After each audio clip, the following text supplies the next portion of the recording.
இந்த device name வந்து smart farming. நம்ம உயிர் வாழறதுக்கு ரொம்ப தேவையானது வந்து உணவு. அந்த உணவு வந்து விவசாயம் செய்யறது மூலியமாக தான் நம்மளுக்கு வந்து கிடைக்குது. விவசாயம் வந்து நிறைய பேர் செய்யறதே இல்லை, அதையும் தாண்டி கொஞ்சம் பேர் செய்கிறாங்க.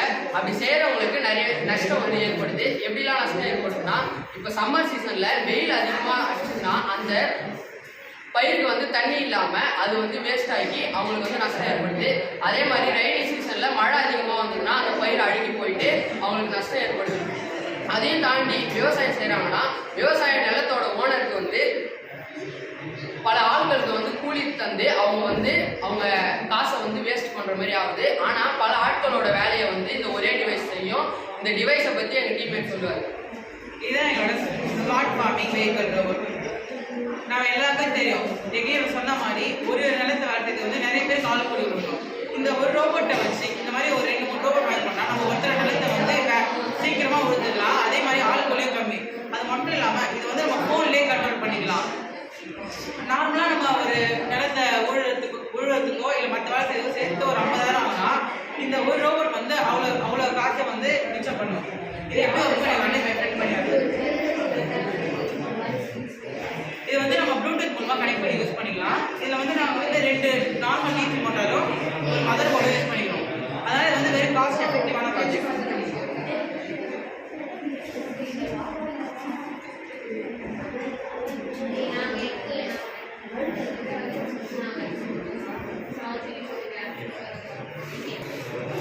இது மூலிமா ஃபார்வர்ட் ஆகுது.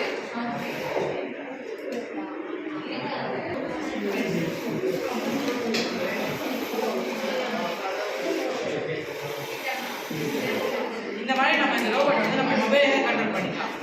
அடுத்து இதுதான் என்னோட செகண்ட் கான்செப்ட். நம்ம நார்மலாகவே தெரியும், எப்படிதான் நைட்டில் வந்து வயலில் வந்து வேலை பார்க்க மாட்டோம். ஆனால் நைட்டில் தான் இந்த வயலில் இருக்கிற பயிர்களை சாப்பிட்றதுக்கு பள்ளி கறி அந்த மாதிரி ஒரு உயிரினம் வருவாங்க. அப்போ வந்து நம்ம தொட்டு போனாலும் சரி, அப்போ வந்து லைட் இல்லாமல் என்ன பண்ணால் கஷ்டப்பட்டு பயிர் சேர்த்து நாங்கள் வாங்குவோம். அதுதான் உருவாக்கப்பட ப்ராஜெக்டாக இருக்குது. நீங்கள் கேட்கலாம், ஏன்டா அது வந்து நம்ம வெறும் சுவிட்சை ஆன் பண்ணி ஆஃப் பண்ணலாமே, தனி ப்ராஜெக்ட் ஆனு.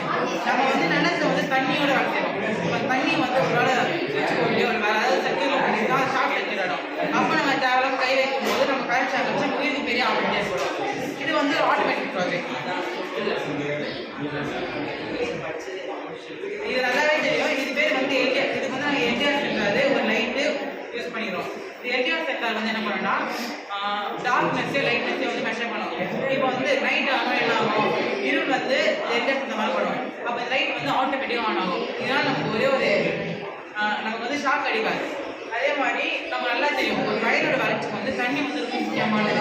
தண்ணி அதிகமானாலும் தண்ணி கம்மியானாலும் பயிர் வந்து ஒன்றும் வராது. அதுக்கு நாங்கள் தனியாக ப்ராஜெக்ட் பண்ணிடுவோம்.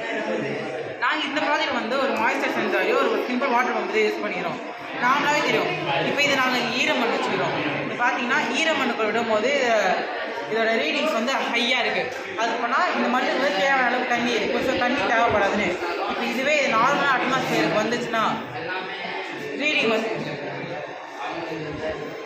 நார்மல் அட்மாஸ்பியர் வந்தால் ரீடிங் வந்து இங்கே அதிகம் தெரியுது. ரீடிங் வந்து அதிகமாகுது. ஸோ ட்ரைனஸ் வந்து அதிகமாக இருக்குது. அதனால் என்ன ஆகுதுன்னா மோட்டர் வந்து தண்ணி வந்து அப்படியே ஸ்ட்ரைட்டாக வந்துடுது. அந்த தண்ணியை வயலுக்கு பாட்டி நம்ம வந்து விவசாயம் பண்ணலாம்.